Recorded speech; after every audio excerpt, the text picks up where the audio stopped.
ऐसे लोगों को समाज से बहिष्कृत कर देना चाहिए। ऐसे लोगों को राजनीति से लात मार कर निकालना चाहिए साहब। ऐसे लोगों को राजनीति में रहने का अधिकार है। जो बाबा साहब अम्बेडकर के विषय में कहे और ज्योतिबा फूले के विषय में कहे, माता सावित्रीबाई फूले के विषय में कहे कि ये भीख मांग के पढ़ते थे। ये तो आपका भी कंट्रोवर्शियल बयान हो गया सर कि लात मार के निकालना। मैं कह रहा हूँ लात मार कर, मैं कह रहा हूँ, ऑन रिकॉर्ड कर रहा हूँ, कैमरे पर कर रहा हूँ।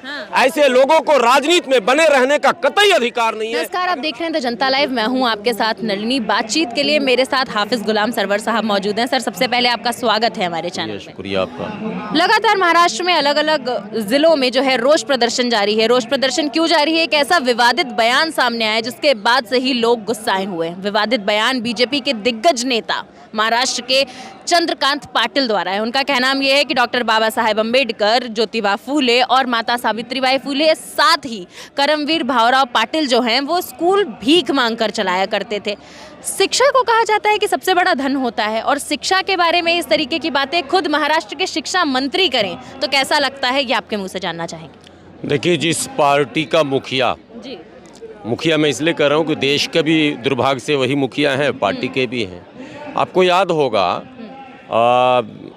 एक चुनावी सभा में आदरणीय प्रधानमंत्री जी ने कहा था कि गुरु नानक देव जी और संत कबीर और एक और किसी संत का नाम लिया, एक ही साथ बैठ के पढ़ा करते थे। और इतिहासकार तो हंसे ही थे, आम लोग भी हंसे थे कि तीनों के काल अवधि में बहुत ही अंतर है। माने कई सौ वर्षों का अंतर है। तो उन्हें एक श्रेणी में लाके खड़ा कर दिया। प्रधानमंत्री हैं भारत के, भारत जैसे देश के, कोई छोटे मोटे देश के नहीं है। तो जब उनके इस बयान के बाद कोई सही प्रतिक्रिया जो होनी चाहिए, अगर सही मायनों में भारत विश्व गुरु है, तो प्रधानमंत्री के इसी बयान पर इस्तीफा ले लेना चाहिए कि भाई ऐसा आदमी प्रधानमंत्री कैसे देश का रहेगा, जिनको ये भी पता नहीं कि गुरु नानक देव का कालखंड क्या था, संत कबीर का क्या था, क्या कहते हैं रहीम का क्या था, तमाम जो लोग हैं। और एक बात आपको बताऊं, एक और ऐतिहासिक रोचक इतिहास है। तुलसीदास के लिखी चौपाई को सब पढ़ते हैं डेली।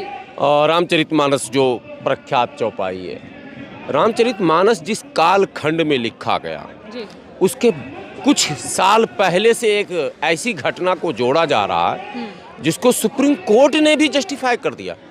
जबकि रामचरितमानस पर अगर किसी की आस्था है, अगर उस नज़रिए से पढ़ते हैं, उसको कोई आम कवियों की वाणी नहीं समझते हैं, तो मैं समझता हूँ उतना ही काफ़ी था इस बात को साबित करने के लिए कि जिस विवाद में 70 वर्षों तक इस देश को घसीटा गया, वो तो बिल्कुल काल्पनिक है।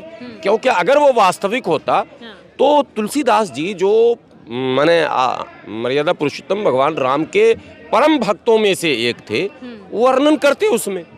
ये है इस देश की सच्चाई। अब आपने वरिष्ठ नेता भाजपा के, अब कितने वरिष्ठ होंगे, प्रधानमंत्री से ज्यादा तो कोई वरिष्ठ होंगे नहीं। लोग कहते हैं ना सर, दिग्गज नेता हैं। अब आप सोचिए कि माता सावित्रीबाई फूले के विषय में, जिन्हें हम राष्ट्र माता कहते हैं, और वो समय याद कीजिए जब उस वर्ग, उस जाति, उस समूह के लोगों को शिक्षा का अधिकार ही नहीं था।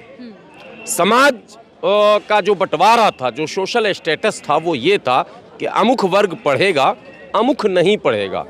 अब वैसे विपरीत परिस्थिति में माता सावित्रीबाई फूले ने ये बेड़ा उठाया कि मुझे इन वर्गों को शिक्षित करना है। जो संघर्ष हुआ वो सब इतिहास के पन्नों में है। फातिमा शेख का नाम इतिहास के पन्नों में है और ज्योतिबा फूले का नाम इतिहास के पन्नों में है। ये कौन सा पन्ना इन्होंने पढ़ा कि इस तरह की अभद्र टिप्पणी, अमर्यादित टिप्पणी, ये कहें कि इनके शान में, ये महापुरुषों की शान में गुस्ताखी करते। और ये लगातार इतिहास है इनका। इससे पहले इनके एक राष्ट्रीय प्रवक्ता ने जो गुस्ताखी की, उसके बाद फिर लगातार 3-4 नेताओं के नाम आ चुके हैं। बाबा साहब अम्बेडकर, जिनकी मूर्ति दुनिया के कई बड़े यूनिवर्सिटियों में लगाए गए हैं धूमधाम से, कोई छोटी मोटी बात नहीं। जहां बापू की मूर्ति नहीं है, वहां भी बाबा साहब अम्बेडकर की मूर्ति है। अब अगर उनके विषय में ये कहें कि वो भीख मांगते थे, भीख मांगकर उन्होंने पढ़ाई की, तो इनके ज्ञान पर जितना भी हंसा जाए वो कम है। ये इनके ज्ञान का कुल मजमुआ आपके सामने है। देश को देखना ये चाहिए कि ऐसे ऐसे ज्ञानी लोग अगर सत्ता पर होंगे तो देश कब विश्व गुरु बनेगा, ये सहजता से आसानी से समझा जा सकता है। इनके ज्ञान पर सिवाय हंसने के और कुछ कहना मैं समझता हूँ उचित ही नहीं है। और सबसे बड़ी बात है कि इस तरह के वक्तव्य के बाद Z+Y+ की सुरक्षा देकर स्याही फेंकी जा रही है ना सर? इनको बचाया जा रहा है। सिक्योरिटी तो दी स्याही जाएगी। फेंकी जा रही है। ऐसे लोगों को समाज से बहिष्कृत कर देना चाहिए। ऐसे लोगों को राजनीति से लात मार कर निकालना चाहिए साहब। ऐसे लोगों को राजनीति में रहने का अधिकार है। जो बाबा साहब अम्बेडकर के विषय में कहे और ज्योतिबा फूले के विषय में कहे, माता सावित्रीबाई फूले के विषय में कहे कि ये भीख मांग के पढ़ते थे। ये तो आपका भी कंट्रोवर्शियल बयान हो गया सर कि लात मार के निकाल। मैं कह रहा हूँ लात मार कर, मैं कह रहा हूँ, ऑन रिकॉर्ड कर रहा हूँ, कैमरे पर कह रहा हूँ। ऐसे लोगों को राजनीति में बने रहने का कतई अधिकार नहीं है। अगर राजनीति में ऐसे लोग रहेंगे, सत्ता में ऐसे लोग रहेंगे कि ये देश कभी भी विकास की ओर नहीं बढ़ेगा, कभी शिक्षित नहीं होगा। जब अशिक्षित लोग शिक्षा मंत्री बन जाएंगे, अस्वस्थ लोग स्वास्थ्य मंत्री बन जाएंगे और जो लोग अपना घर नहीं संभालेंगे वो देश चलाने लगेंगे, तो देश का क्या होगा ये समझा जा सकता आसानी से। सवाल एक बहुत अहम यही उठता है ना कि वो शिक्षा दे रहे थे लोगों को, अब कैसे भी दे रहे थे, तो भीख मांग के दे रहे थे, ये कैसा स्टेटमेंट कहते हैं? महात्मा ज्योतिबा फूले को महात्मा कहते हैं, राष्ट्रपिता कहते हैं। कौन सी किताब पढ़ी इन्होंने? ये सवाल तो इनसे पूछना पड़ेगा ना। आखिर स्कूल के किस शिक्षक ने आपको ये ज्ञान दिया? वो कौन सी पुस्तक थी जिसमें ये लिखा था? ये तो इनसे सवाल आपको करना पड़ेगा ना भाई।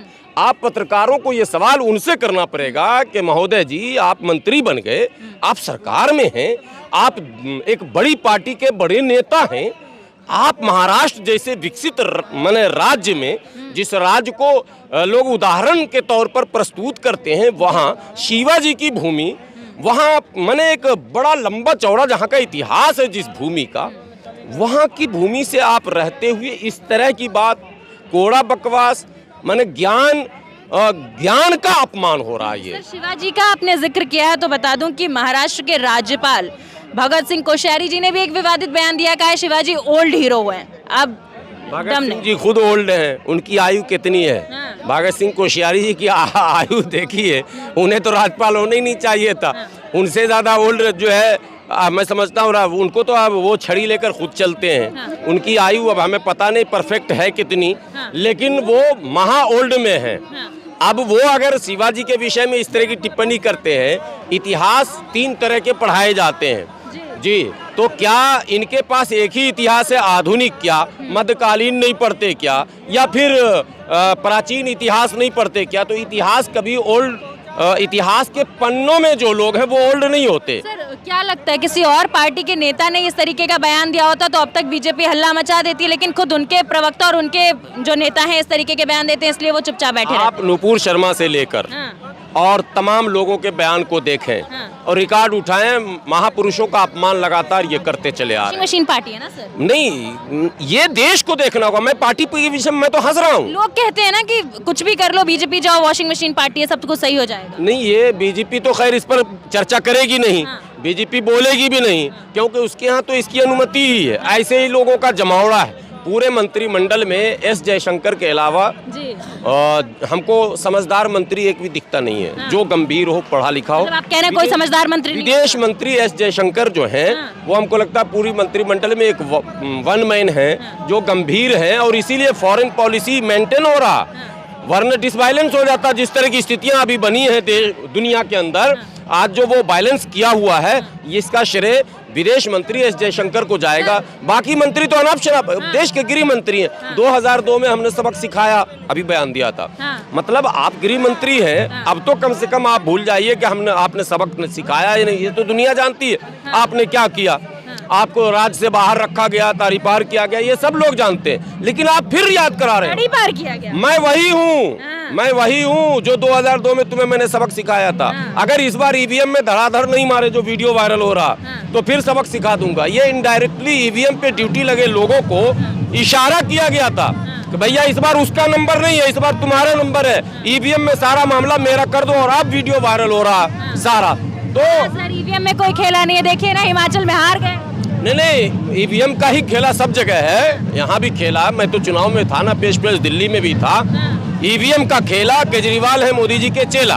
अच्छा, ठीक है, और चेला गुरु मिलकर जो खेला कर रहे हैं कांग्रेस उसमें है बिल्कुल अकेला। मतलब एक जो व्याख्यान बोला जाता है कि आम आदमी पार्टी बी टीम है बीजेपी की, आप कह रहे हैं कि है? बी है और आप कह रहे हैं कि है? बिल्कुल। आम आदमी बी है, कांग्रेस सी है, बात समझिए। कांग्रेस भी है? हाँ, कांग्रेस सी है। ये जो गुजरात चुनाव हुआ, इससे पहले इसी चुनाव के समय रामपुर में उपचुनाव हुआ था। रामपुर चुनाव में जो दृश्य, जो वीडियो आए हैं, उसमें अखिलेश को, कांग्रेस को, तमाम विपक्ष को चाहिए था धरना प्रदर्शन करना, चुनाव आयोग को बाध्य करना, पारदर्शी चुनाव कैसे हो इसके लिए रूल बनाना। तो कर रहे थे उनके नेता साहब। ट्वीट से समस्या का समाधान, ये देखिए आप, लाखों लोग अभी जो आए, हजारों लोग, ये अभी ट्वीट कर देते तो इनका मसला हल हो जाता क्या? मसला हल करने के लिए मैदान में निकलना पड़ता है। कुल मिलाकर आपने जो बातें शुरू की थी, बातें तो बहुत सारी आ गई, लेकिन एक बात अंतिम निचोड़, जो लोग देश में महापुरुषों का अपमान कर रहे हैं, वो भावनाओं से खेल रहे हैं। लाखों लोग नहीं, करोड़ों लोग की अपनी निजी आस्था बाबा साहब अम्बेडकर पर है, महात्मा ज्योतिबा फूले पर है, माता सावित्रीबाई पर है, फातिमा शेख पर है। इन महापुरुषों का बहुत बड़ा योगदान इस समाज के सामाजिक उत्थान में है, इस समाज के आर्थिक और शैक्षणिक उत्थान में है, इस समाज को सम्मान दिलाने में बहुत बड़ी भूमिका, सबसे बड़ी भूमिका अगर किसी की है तो इन महापुरुषों का नाम है। अगर इन महापुरुषों के विषय में इस तरह के अनर्गल बयान दिए जाएंगे, भारतीय जनता पार्टी को भी ये बात दिमाग में रखना चाहिए कि एक बड़े समूह को आप खामखा आक्रोशित कर रहे हैं, क्योंकि ललकार रहे हैं। क्या बिल्कुल इनडायरेक्टली आप ललकार रहे हैं। वो शांत अपने काम में लगे, रोजी रोजगार में लगे हैं, आपकी सेवा और देश की सेवा में लगे हैं। आप उनको इस तरह की बयान देकर खामखा सड़क पर न उतारें, ये कहीं से भी बेहतर नहीं माना जाएगा। आखिरी बस छोटी सी बात से खत्म करना चाहूंगी, जब शिंदे साहब सरकार बनाकर आए थे तो लग रहा था कि बड़ी क्रांति देखने को मिलेगी, क्योंकि उद्धव सरकार रातों रात उन्होंने गिरा दी थी, मगर 6 महीने से सिर्फ बयानबाजी उनके नेताओं के द्वारा आ रही है और कुछ नहीं आ रहा है। क्या कहेंगे आप? शिंदे साहब पहले ऑटो चलाते थे, सवारी ढोते थे, अब वो उसी ऑटो में भारतीय जनता पार्टी को ढो रहे हैं।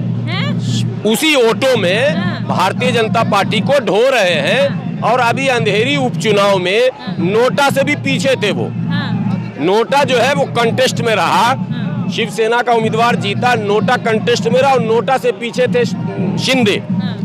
आने वाले विधानसभा चुनाव में नोटा से पीछे चले जाएंगे और वापस ऑटो पर ही चले जाएंगे। बहुत बहुत शुक्रिया सर आपका हमारे साथ बातचीत के लिए। सवाल वही है कि बार बार महापुरुषों की इस तरीके से बेइज्जती कब तक ये देश देखता रहेगा? आखिर कभी ना कभी तो जन सैलाब सड़कों पर उतरेगा और सरकार को ये समझा देगा, चेता देगा कि महापुरुष हैं वो, आज मैं और आप इसी वजह से, उनकी वजह से यहाँ तक पहुँचे हैं। फिलहाल के लिए इस रिपोर्ट में बस इतना ही। ऐसी खबरों के लिए देखते रहिए द जनता लाइव।